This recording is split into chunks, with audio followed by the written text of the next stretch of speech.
Vamos a ver el día de hoy la lección número 42, que es la iglesia.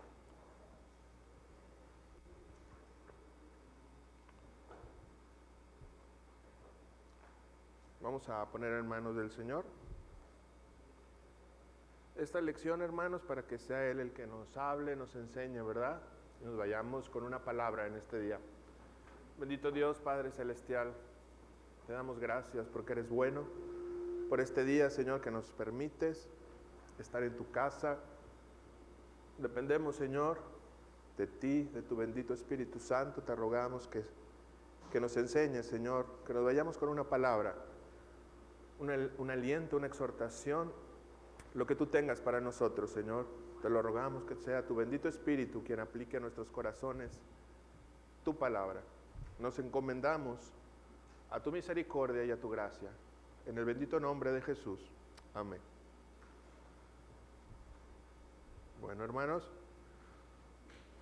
ahora siento que hay un número un poquito más considerable que de costumbre, por lo menos domingos recientes, ¿verdad? La lección que vamos a ver el día de hoy sería nominalmente un recuento de las últimas 5 o 6 lecciones, por lo que quise, como el tema da de sí, ¿verdad?, que es la iglesia, ver otros aspectos de la iglesia, porque creo que mis hermanos lo han hecho ya muy bien, los que me antecedieron en las clases, los maestros, ya lo hicieron tocando esos temas, para no ser reiterativos, tocando otra vez estos temas que los hermanos han bien expuesto. Pues vamos a ver otras áreas, otros aspectos, ¿verdad? Otros matices de qué es la iglesia, si usted me lo permite. La iglesia, hay un teólogo que se llama Grudem, de apellido Grudem, que tiene una teología, es un teólogo americano que tiene una teología sistemática muy abundante, muy voluminosa, y dice, él la define, si pudiera hacer la definición de iglesia, de la manera más breve, sería la comunidad de todos los creyentes de todos los tiempos. Esto incluye a los creyentes, que es la iglesia tanto del Antiguo como del Nuevo Testamento.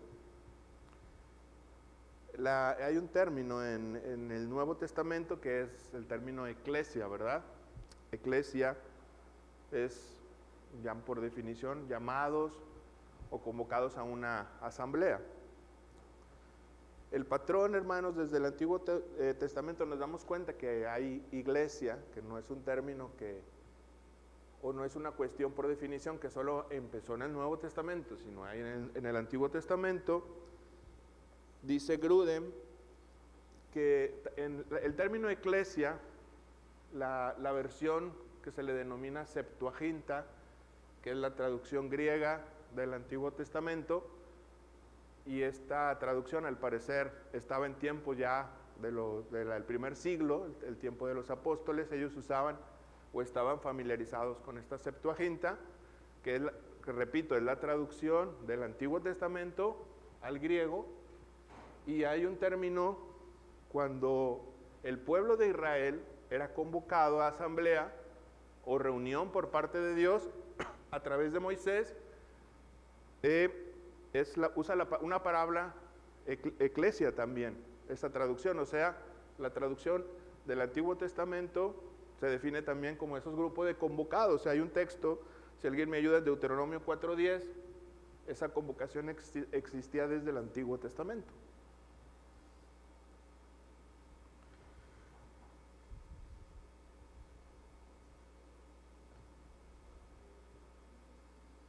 Deuteronomio capítulo 4, verso 10. El que lo tenga, hermanos, lo puede leer.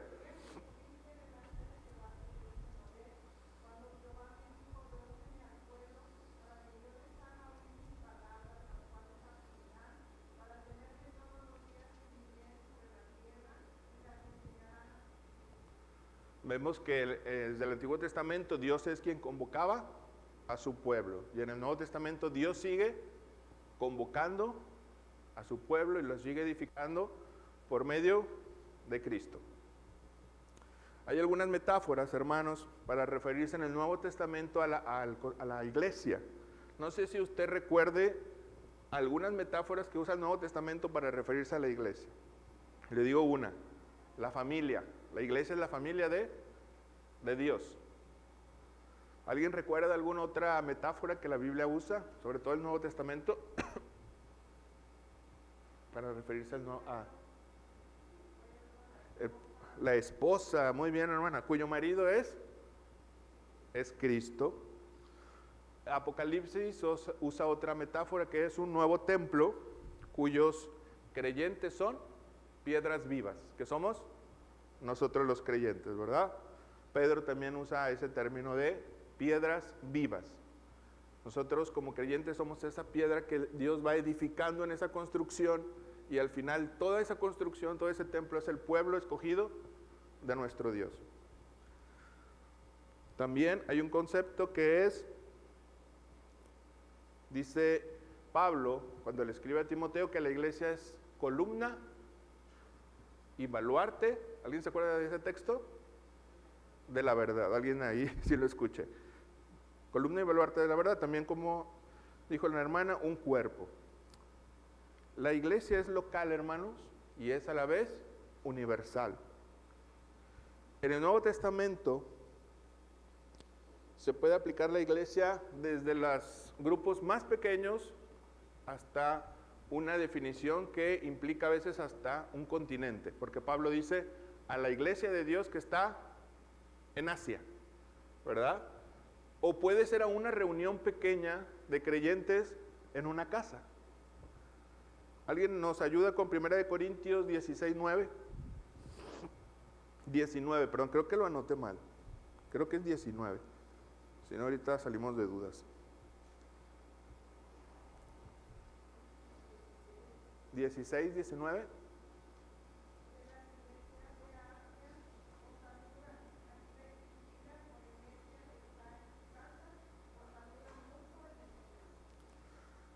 Fíjense que aquí vemos, en este texto, vemos ambas cosas. La iglesia de Dios que está de Asia, pero luego dice Aquila y Priscila con la iglesia que está en su casa, ¿verdad?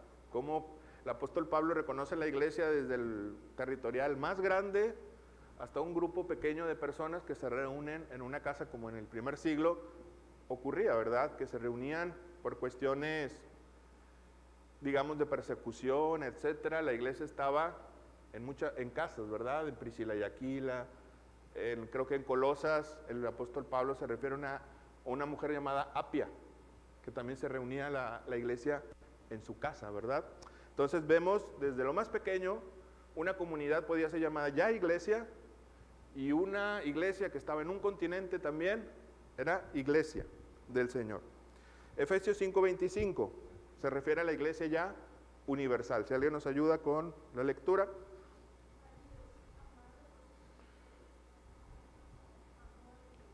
Ahí se refiere, así es, gracias hermana, a toda la comunidad de creyentes que creen y creerán en Cristo. O Pablo también se refiere a la iglesia de Dios que está en Corinto. Recuerdan que así empiezan sus cartas, a la iglesia de Dios que está, en Tesalónica, etcétera, ¿verdad? Vamos a ver un punto, hermanos, aquí que es importante, que tentativamente al principio no venía en nuestro fanal, pero me pareció apropiado ver que la iglesia es visible e invisible. ¿En qué sentido cree usted que la iglesia es visible, hermano? Recordemos que esta es una clase y me gustaría en lo personal que participáramos, que compartiéramos, que sea dinámico. ¿Qué es una iglesia visible para usted? Porque nosotros como reformados usamos mucho el concepto de iglesia visible e iglesia invisible. ¿Cuál es la iglesia visible, hermanos? ¿Lo sabe o lo... Aquí está el micrófono. ¿Alguien quiere opinar? Si no, pues, ok. La iglesia visible es la visible evidentemente a nuestros sentidos. La iglesia que se reúne en comunidad en algún lugar, ya lo hemos visto.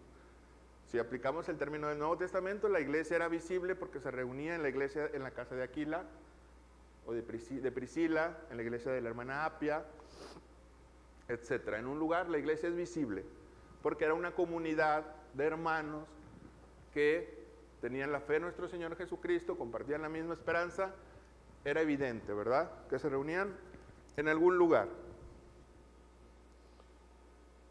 La iglesia de Dios que está, si Pablo nos escribiera una carta, ¿cómo sería el día de hoy? La iglesia de hoy que está en Bellavista.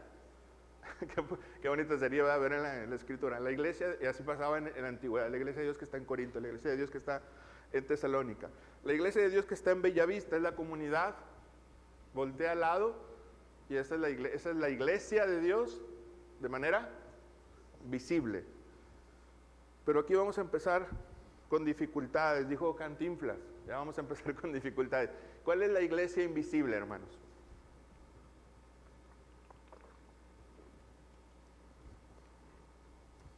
¿Cómo la definiríamos a la iglesia?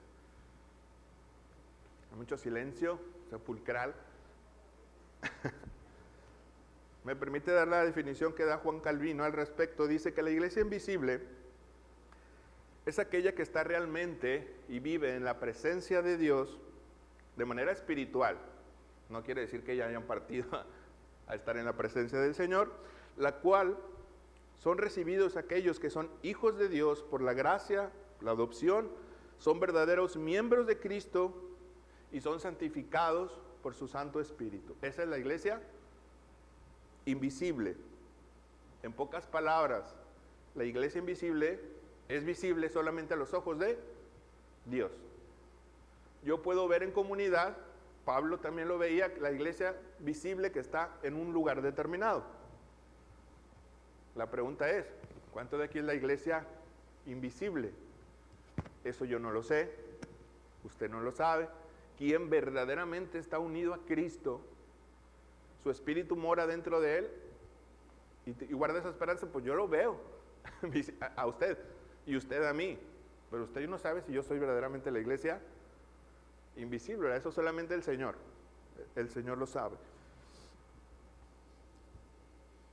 Fíjese que me llamó la atención al preparar la clase, hermanos, que ni el apóstol Pablo, siendo inspirado por el Espíritu Santo, sabía a ciencia cierta o conocía a la iglesia invisible. Y hay casos específicos que el Espíritu Santo permitió que estuvieran en la Biblia, en el Nuevo Testamento, para traernos unas enseñanzas que son, algunas creo que sí son muy fuertes. Y vamos a ver el caso, vamos a ver dos casos, perdónenme. No debo almorzar antes de venir barbacoa, hermanos. Hay dos casos que son opuestos. Hay dos casos que son opuestos, pero ambos nos dan una enseñanza tremenda. El primer caso que vamos a ver es el caso de, ¿ha leído en el Nuevo Testamento la persona de Demas? Demas. ¿Quién era Demas? Necesito dos personas. Uno que me ayude con Colosenses 4:14 y la otra Filemón, versículo 24. Filemón nada más tiene un capítulo, entonces verso 24 de Filemón.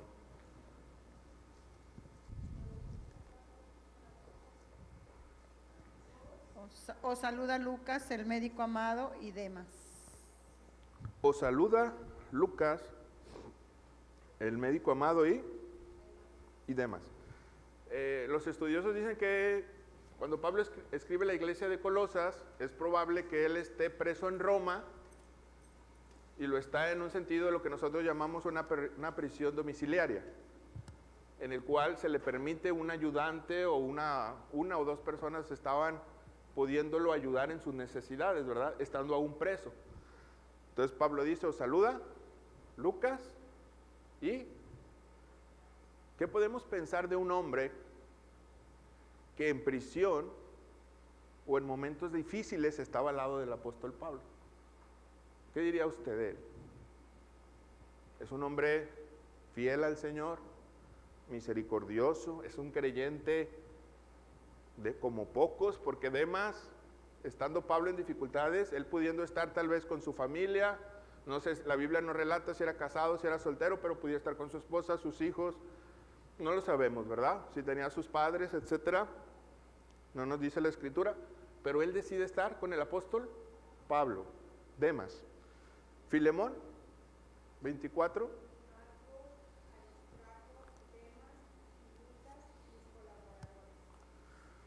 Al final de la carta menciona Marcos, Aristarco, Demas y Lucas, son colaboradores del apóstol Pablo. Entonces vemos que ya 2 veces el Espíritu Santo, quien inspiró la Biblia, quien inspiró nuestro Nuevo Testamento, nos enseña que Demas estaba con... ¿Qué pensaríamos nosotros de él? ¿Qué era qué, hermana? ¿Un buen hombre? Misericordioso, ¿verdad?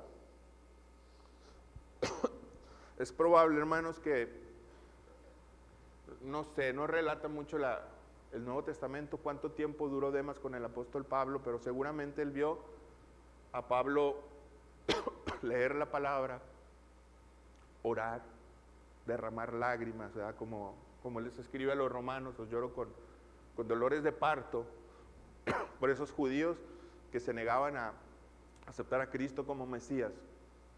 Permítame.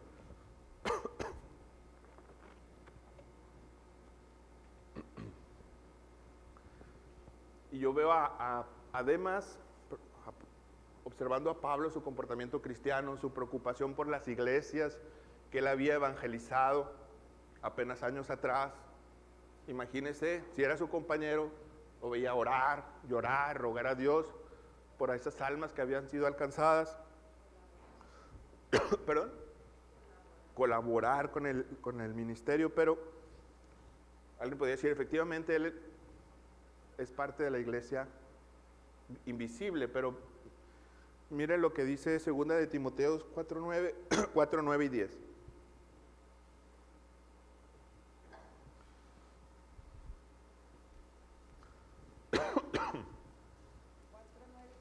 Sí, 2 de Timoteo 4:9 y 10.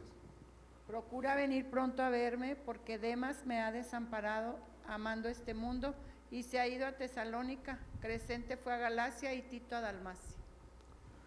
Fíjese qué lección, y el apóstol Pablo sabía a ciencia cierta que Demas al final de cuentas no era un creyente real en Jesucristo, ¿verdad?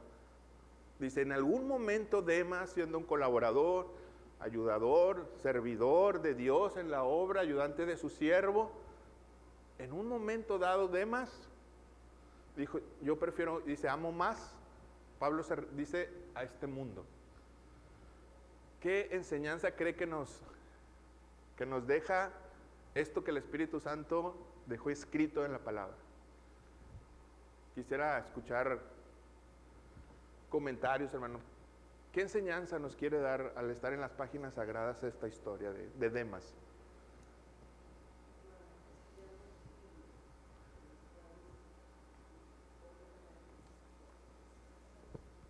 Exacto. Ahora, ante los ojos de la iglesia podía ser alguien muy ferviente, no solamente tibio, podía ser alguien muy ferviente dentro de la iglesia. Pero al final prefirió más el mundo. Por eso dice la palabra, el que crea estar firme, mire que no caiga. Debemos estar sabiendo que nuestra fidelidad a Dios no es cuestión de un momento, ¿verdad? Ni de una emoción, ni una temporada, sino hasta el último día de nuestras vidas, ¿verdad? Ser fieles al Señor. Esto es una advertencia, hermanos, para nosotros los creyentes, ¿verdad? Si hoy sirve, si hoy estamos fervientes, pues tratar de que mañana también, porque Demas era el prototipo de colaborador, de servidor, que aún en las dificultades, esa gente es muy valiosa, la que en momentos de dificultades está con uno. Yo creo que Pablo estaba completamente agradecido de que estuviera que alguien estuviera contigo en cautiverio, es algo muy significativo. Pero yo no sé qué pasó en el corazón de Demas, que un día dice, yo no quiero nada de Dios, ni de Cristo, y se fue. Dice Pablo, para que Pablo lo haya dicho, amó más a este mundo que a Cristo. Entonces, es algo que debería estar siempre presente en nuestros corazones, ¿verdad? Ser fieles siempre a nuestro Señor. Pero hay un caso opuesto, hermanos, en las Escrituras. Estamos hablando de la iglesia visible y invisible. Demas puede ser en algún momento parte de la iglesia visible, pero con el tiempo que Dios, que ve todas las cosas, Demas no era parte de la iglesia invisible. No nos vayamos con la finta, porque a veces cuando con nuestros hermanos pasa, hermanos, nuestra naturaleza pecaminosa es mucho de querer juzgar, evaluar. Un hermano comete una falta, ¿y qué pasa? No, pues ni creyente era, hermano, o sea, pues ni había nacido de nuevo. O un hermano es muy servidor de la iglesia y tendemos a casi idolatrarlo, ¿verdad? No, el hermano, siervazo del Señor. Probablemente lo mismo pensaban de Demas muchos en la iglesia, ¿verdad? En Asia. Entonces, creo que somos muy polarizantes, ¿verdad? Que nos vamos a un extremo, nos vamos al otro. Pero hay un caso opuesto en las Escrituras que es Juan Marcos. Pregunto otra vez porque es una clase. ¿Alguien recuerda a Marcos? Dígame algo de Marcos, hermano. ¿Se acuerdan de Juan Marcos? ¿Sí leen el Nuevo Testamento, hermanos? ¿O le regalamos uno de esos de los Gedeones? Sí, exacto. ¿Algo más? ¿Alguien dijo yo? ¿O yo lo señalo? No se cree que siempre quise decir eso en la escuela. Juan Marcos, hermanos, es el autor del Evangelio, ¿verdad? Que llevamos en nuestro Nuevo Testamento. Él era sobrino de Bernabé, que era compañero del apóstol Pablo en su primer viaje misionero. Vuelvo a repetir porque la historia es interesante. Juan Marcos es sobrino de Bernabé, que fue el compañero del apóstol Pablo durante su primer viaje misionero. Recordemos que Juan Marcos acompaña a Pablo y a Bernabé en su primer viaje, ¿verdad? Pero hubo una cuestión que la Biblia narra. Vamos a leer Hechos 13:13. Téngalo ahí. Hechos capítulo 13, verso 13, y Hechos capítulo 15, verso 37 al 40.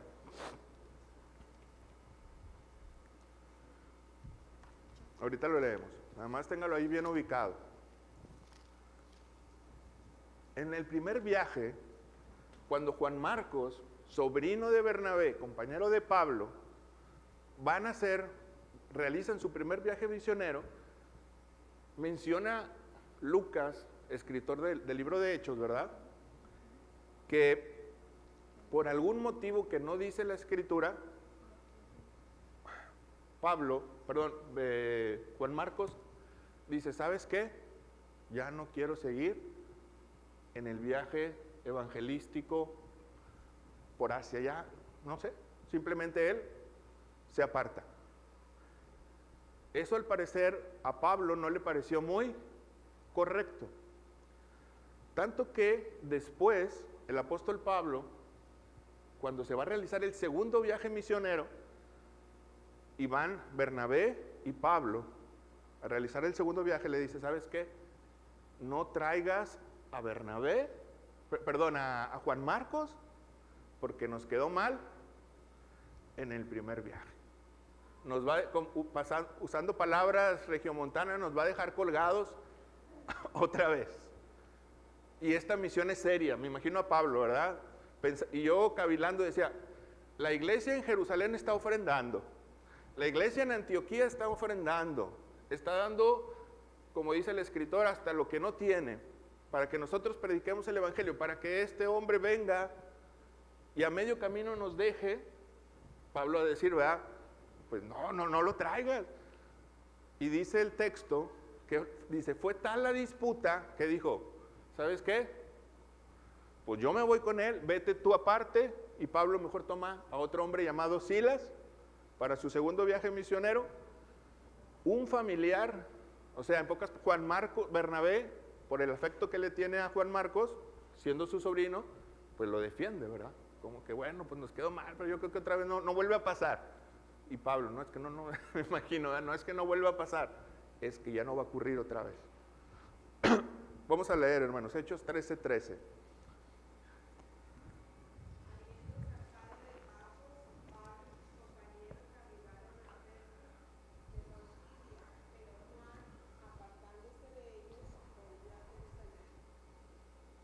El otro es Hechos 15, 37 al 40. Fíjate, ahí Juan Marcos dice sería, si fuera clase de jóvenes se sordea, se va. Ya no quiere más realizar ese trabajo misionero. Por alguna razón dice no continúo. Juan Marcos. Hechos 15, 37 al 40.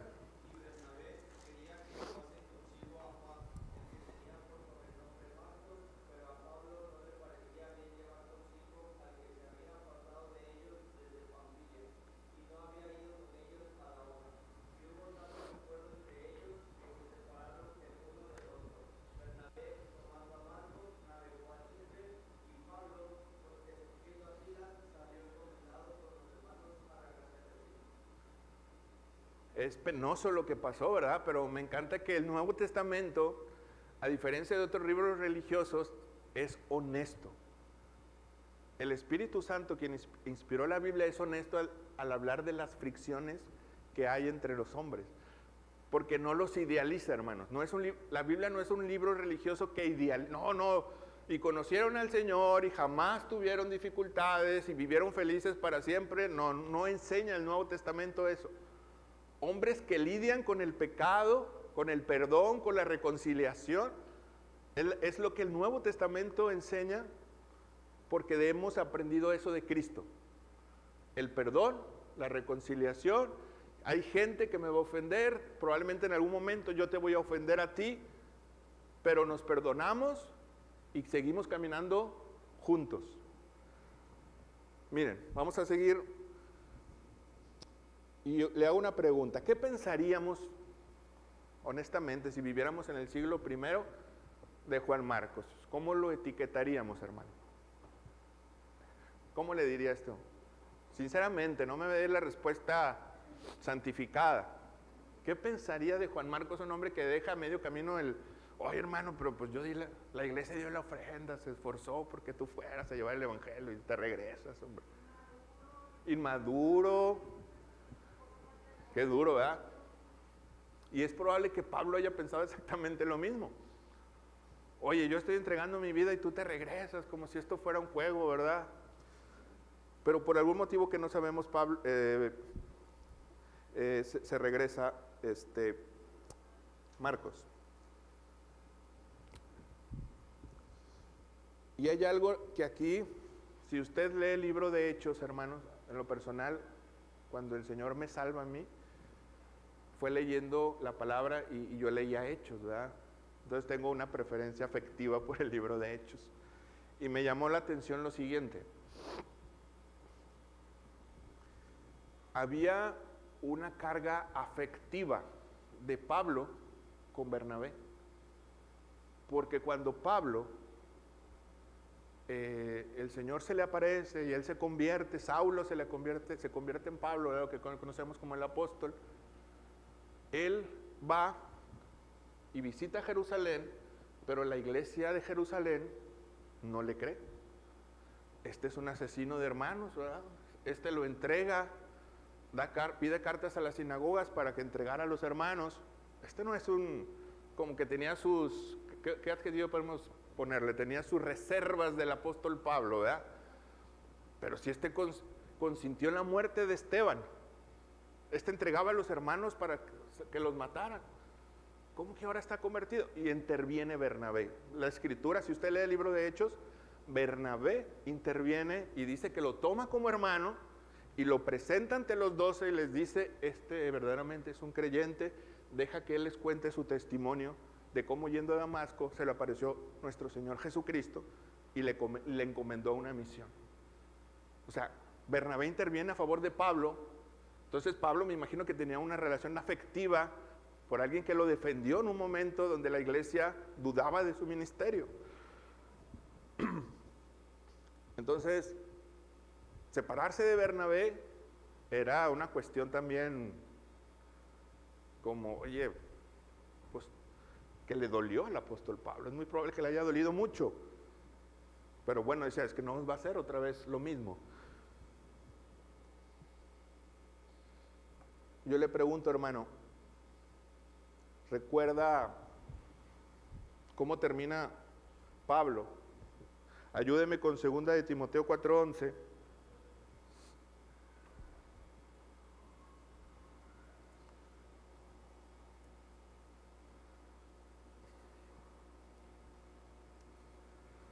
como bien sabemos, la carta del apóstol Pablo a Timoteo nos enseña ya los últimos días del apóstol Pablo, de su ministerio. Él mismo dice, ¿verdad? No sé si el Espíritu Santo le dice, ¿sabes qué? Yo estoy ya a días de ser sacrificado.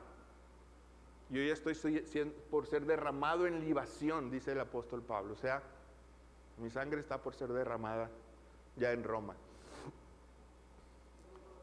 4:11. Léalo por favor, hermano.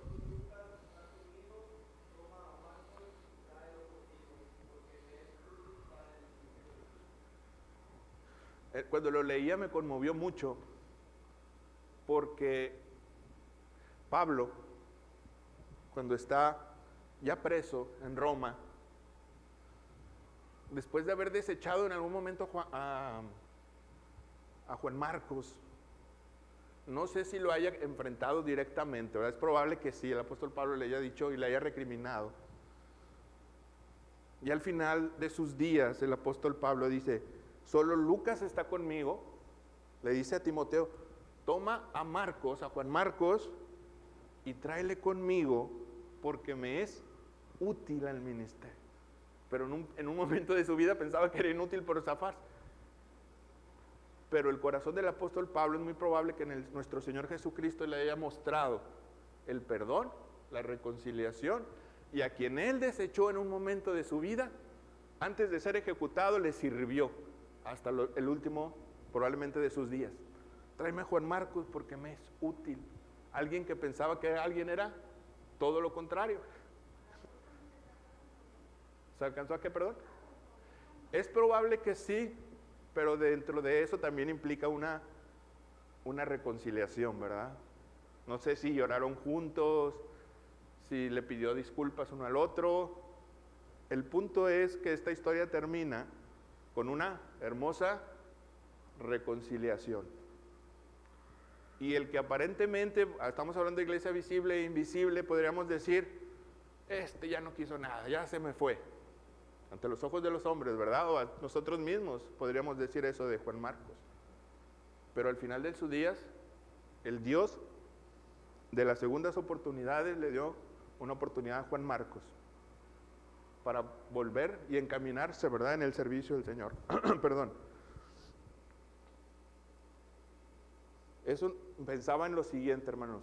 Es probable, para que la Biblia no quede solo en las páginas sagradas, sino nos la apliquemos nosotros. En algún momento de su vida como creyente, ¿le ha quedado mal un hermano? Levante su mano. No me diga quién nomás. ¿Le ha quedado mal a alguien? Voy a ir y no va. Voy a hacer y no hace. ¿Sí le ha quedado? Nomás veo las caras y...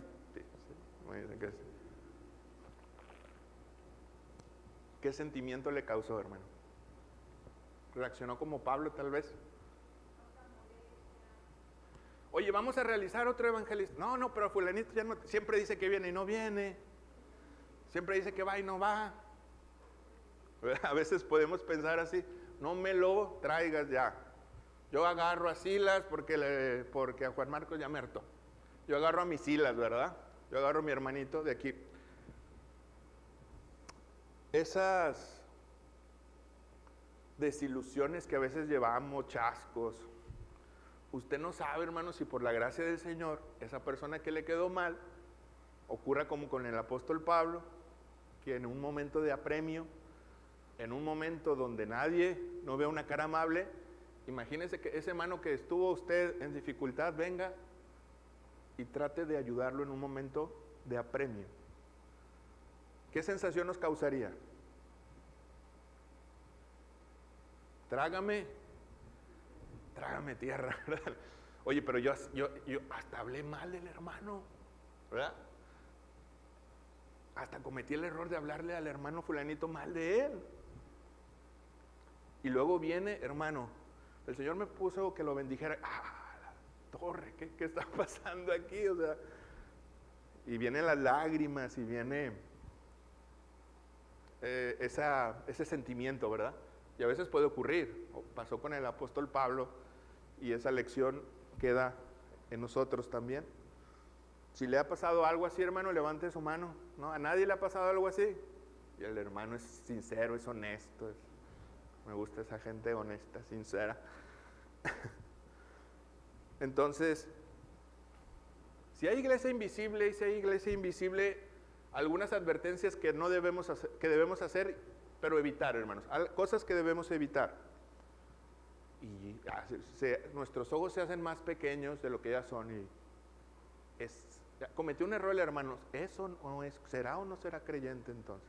Y ya empezamos a querer ser muy suspicaces, ¿verdad? De más. Se me hace que este hermano no ni creyente es. O sea, ten misericordia, ¿verdad? Solamente está, si es iglesia visible o invisible, el Señor lo sabe. Y como decía Juan Calvino, y si no lo es, el pecado reiterado y la falta de, y su resistencia a la disciplina lo va a delatar, pero no te adelantes con un hermano que a veces tiene un error, ¿verdad?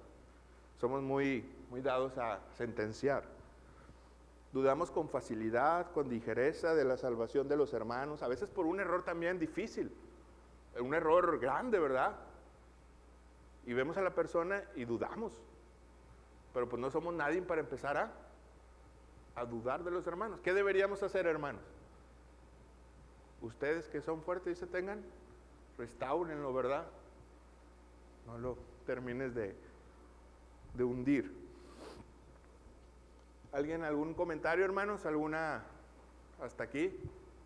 Pregunta, hermano Josué. A veces, hermano, ni siquiera tiene que ser un error, ni siquiera tiene que ser un pecado. Muchas veces buscamos tan a la ligera sin conocer las situaciones. Y en especial en este caso, ¿no?, de Juan Marcos, que la Biblia no nos menciona por qué se regresa a Jerusalén.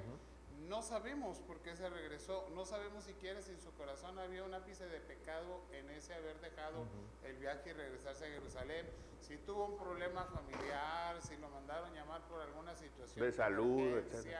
Si se le presentó una situación de salud, no soportó las condiciones del viaje, que eso no sería pecaminoso, o sea, son situaciones de la vida. Y como iglesia, tristemente lo digo, somos muy fáciles para juzgar, sin siquiera enterarnos del porqué de las cosas, que a veces no tiene nada que ver con error ni pecado, sino simplemente situaciones que se dan. Sí, somos ligeros para juzgar, pero sí somos muy tardos en acudir en ayuda a un hermano. Ahí sí, ¿verdad? Oye, el hermano está necesitado y bueno, volteamos para arriba y oro por ti, pero cuando se trata a veces de ayudar, ahí sí nos resistimos a veces. ¿Alguien más quiere? Hermana. Gracias, hermano. Se refleja más la madurez espiritual de la iglesia cuando tú apoyas a ese hermano que cayó que cuando el hermano cayó. O sea, uno como iglesia debe mostrar madurez, como bien dijiste, restaurarle, orar por él y todo y no señalarlo. Y nos hacemos que somos los muy maduros, ¿verdad? Porque le señalamos porque se cayó. Pero como dices tú, o sea, para ayudar nadie se apuntó y ahí es donde se ve la inmadurez del resto de la iglesia, ¿verdad? Entonces, pues sí tenemos que tener mucho cuidado en estar siempre orando unos por otros. Amén. Sí, a veces lo espiritualizamos, ¿verdad? Y espiritualizamos tanto solo el hecho de señalar el error, pero el tener misericordia y a veces también el abrazar, ¿verdad?, al hermano. Oye, también es espiritual que en su momento de tristeza lo abraces, lo acompañes, estés con él. Eso también es espiritual, pero a veces no, seleccionamos lo espiritual. No, espiritual es señalar al que está mal y somos unos teólogos tremendos, pero para usar la Biblia a veces como para señalar y, como dice, me va a agarrar a bibliazos a...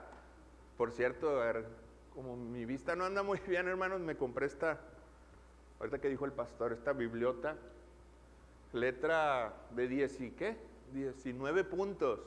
Tiene más puntos que los rayados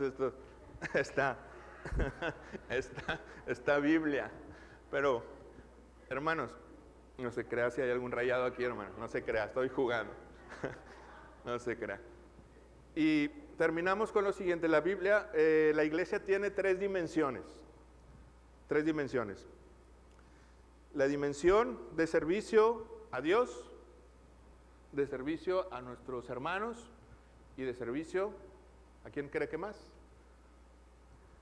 A evangelizar, a los que no conocen al Señor. Efesios 1:11 al 12 dice: en él asimismo tuvimos herencia, habiendo sido predestinados conforme al propósito de que hace todas las cosas según el designio de su voluntad, a fin de que seamos para alabanza de su gloria. Ministerio de los creyentes es lo que estamos hablando, ¿verdad? Nutrirnos, edificarnos. El nutrirnos no solamente es señalar el mal, es parte, pero también es parte de la restauración, el acompañar a mi hermano en circunstancias complicadas. Porque a veces escuché una noticia que dice, generalmente la gente que se suicida, me estoy yendo al extremo, es porque la gente que no se siente acompañada, ¿verdad? La gente que, ¿a quién acudo? Por eso la cuestión de la psicología es tan popular, porque por lo menos él me escucha, me desahogo, etc. La persona necesita ser escuchada, y a veces el hermano solamente requiere de nosotros ser escuchados, ¿verdad? Y con eso le estoy bendiciendo, ayudando a mi hermano. Y el mundo, pues, con la evangelización y la misericordia, ¿verdad? El problema es que a veces alguna por denominación tomamos solamente una, bueno, solo me nutro de la palabra, pero no evangelizo. O hay iglesias que son 100% evangelizadoras, pero por ahí también la cuestión de la palabra a veces es descuidada. La idea del Señor es que en ambos casos, en estos tres aspectos, crezcamos, ¿verdad? Crezcamos en adoración a Dios, en edificación entre nosotros y en alcanzar al perdido. Estamos terminando con esto, hermanos. No sé si haya algún comentario, pregunta, nada. ¿Qué es la iglesia? A nuestro hermano Mario. Sí.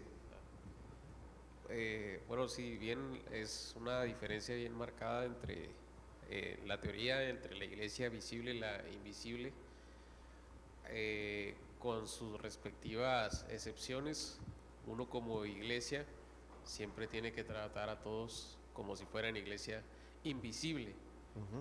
Y no caigamos como cuando Jesús habla de que separa el pastor a los cabritos de las ovejas.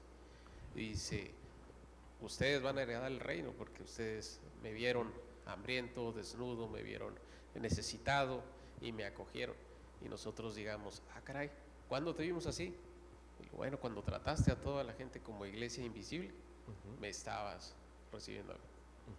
Así es, hermano. De hecho, es lo que decíamos, ¿verdad? Que podemos ser muy suspicaces en eso y caer en el error de segregarnos de nuestros hermanos, ¿verdad? Creyendo una falsa hiperespiritualidad, ¿verdad? Que no. Entonces, eso también es nocivo como comunión entre creyentes, ¿verdad? Ese grupo gestapo de la santidad que se separa y los demás son relegados, ¿verdad? Separados, es una actitud farisaica también, ¿verdad? Vestida de piedad. ¿Alguien, hermanos, quiere comentar algo más? ¿Pregunta? ¿Comentario? Nada. Bueno, vamos a poner en manos del Señor esta lección y que sea Él el que nos aplique, ¿verdad? Que nos vayamos con algo en esta mañana. Gracias, Señor, por la oportunidad que nos das de compartir tu palabra. Gracias por tu misericordia, por mis hermanos que están hoy, estuvieron atentos, Padre, a escuchar tu palabra. Gracias. Bendíceles, guárdales, sé con ellos y permítenos, te lo rogamos, estar la próxima semana alimentándonos de tu palabra, estar en comunión. Te lo rogamos en el bendito nombre de tu Hijo Jesús. Amén.